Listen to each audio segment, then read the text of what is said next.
r/NoSleep. Posted by you/sugar-soad. You should always follow the rules when staying in a Dublin hotel. This happened to me a few years ago, and this is probably the first time I have had the courage to write it down. I cannot name the hotel involved for legal issues.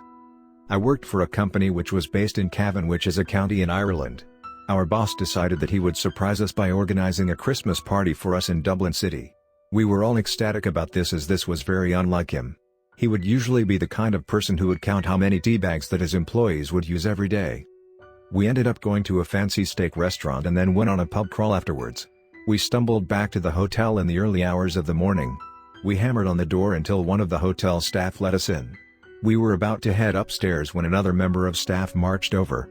He looked at us with a serious look on his face and told us not to leave our rooms between 3:15 a.m. and 3:30 a.m. I remember laughing in his face as we made our way upstairs. I got back into my room and turned on the television and began drinking some of the bottles I had bought earlier. I was enjoying them, but they were a bit warm as they had been in my pockets for nearly an hour. I then remember seeing an ice machine down the hallway. I glanced at my watch and saw that it was 3:23 and smiled, thinking of that staff member's stupid rule. I grabbed my key and made my way out the door to get some ice. I was singing away to myself and didn't care if I was disturbing the other guests. I reached the ice machine and quickly filled a glass of ice. I began making my way back to my room and my eyes kept being drawn to the pictures on the wall. They were of random families all smiling away at the camera. I snorted at the thought that they all probably started arguing with each other the second the photo had been taken. I pushed open the door to my room and felt my blood run cold as I looked at the spectacle that was unfolding inside. There was a man hanging from the ceiling by dozens of barbed wire chains that were holding him in place. There was blood dripping off of him in numerous places as the wire had cut into his flesh. There was a woman and 2 children standing beneath him, and I almost vomited as the woman used a blade to cut 2 thin strips from his flesh. She then nonchalantly threw them in the air and the children snatched them into their mouths. I took 2 steps backwards as I finally saw the children's faces. Their eye sockets were filled with maggots and their mouths were covered with rows of razor-sharp teeth. I watched as the food they were eating was sliced into tiny pieces by their teeth.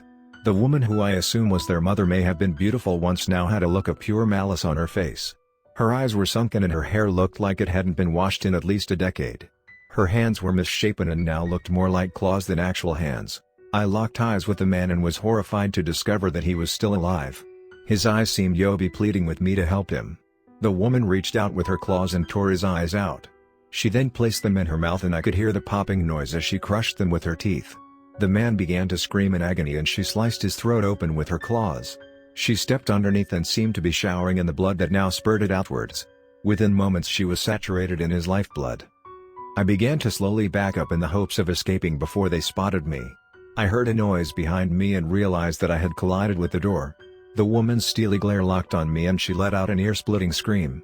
Her 2 children lunged at me and I barely had just time to get out the door. I slammed the door shut in their faces and heard repeated thuds from the other side as they tried to get at me. I started to run down the hallway to find the elevator and hopefully get some help. My eyes were once again drawn to the pictures on the walls. They now showed scenes that reminded me of the Saw films. I stopped in shock as I recognized the faces in one of the pictures. It was of my family when we were younger. It showed me sitting on a couch with my family's decapitated heads all around me. They all had a candle burning inside their mouths and it made it look like they were all smiling at me. I smacked myself across the face to ensure that this wasn't a dream and then began moving again.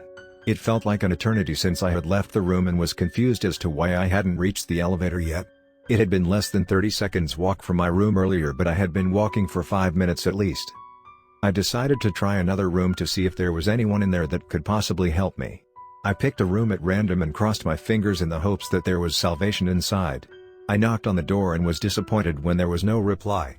I was about to try the next door when I felt the door open slightly. There was nothing that I could see inside, so I pushed the door in further. The room was completely black inside and the lights from the hallway didn't penetrate the darkness. I was turning to leave when I saw something move out of the corner of my eye in my room. I thought it might have just been a figment of my imagination until I saw it again. There appeared to be something crawling along the floor. I moved forward to get a better look at what was inside. I let out a scream as I saw a giant black spider run across the floor. It was only at this moment that I realized that what I mistook for darkness was thousands of spiders. They began to move towards me and I quickly closed the door before they could overwhelm me. Some of them began to crawl underneath the door and I began to crush them with my feet. Their bodies began to excrete a yellowish liquid that began to burn through my shoes, so I had to rip them off before the liquid could reach my feet. The sounds of running feet began in the distance and I looked around to find out where it was emanating from. Both ends of the hallway looked clear, but the footsteps sounded like they were nearly on top of me. I spotted movement in one of the pictures and watched a younger version of myself go running through the picture carrying a blade. He then appeared in the next picture and then carried on along all of the pictures on the hallway. I was waiting for him to reappear when I felt an agonizing pain in my shoulder. I spun around to see the younger version of myself reaching out of the nearest picture with the blade. He tried to swing it at me, but I jumped back. He gave me the most sadistic look I had ever seen before running away. I heard the footsteps appear behind me and barely had time to react as he used another picture to try and kill me. He had a look of disappointment on his face for a moment as he failed at getting me this time. He then waved at me before disappearing once again. I began moving up the center of the corridor and was keeping an eye out on both sides of me in case he decided to try and kill me once again. My legs were barely moving at this time due to exhaustion. I was moving along step by step out of pure force of will. I stopped for a few seconds to get my breath back and give myself time to think of an escape plan. After 5 minutes of not coming up with anything, I just decided to continue going forward. I tried to start walking and was scared when I couldn't move them. I stared down to see my feet had begun sinking into the floor while I had been standing still. I twisted and struggled to move them, but my efforts were in vain as they were stuck. I started to panic as I continued to sink through the wooden floor. I felt my knees pop as they made their way through the floor. I thought of all those stupid old movies that had quicksand and let out a giggle that sounded manic to my ears. My waist had just disappeared when I heard noises in front of me. A very confused older couple stood there staring at me as they had just stepped out of the elevator that had only been a few steps away. I screamed at them to help and they ran forward and grabbed my arms and began to pull. I felt myself being dragged forward and let out a triumphant cheer when they managed to free me. My happiness lasted mere seconds as the woman let out a scream before fainting. I started to weep as they only had managed to free the top half of my body while the bottom half had disappeared. I later learned that my legs had been found running around the floor below. It had taken the staff almost an hour to catch them as they wouldn't let anyone near them. A number of the staff had ended up with injuries as my legs had lashed out at the staff while they were trying to subdue them. No one could explain what happened to me that night, and I wonder if anyone will ever believe my tale.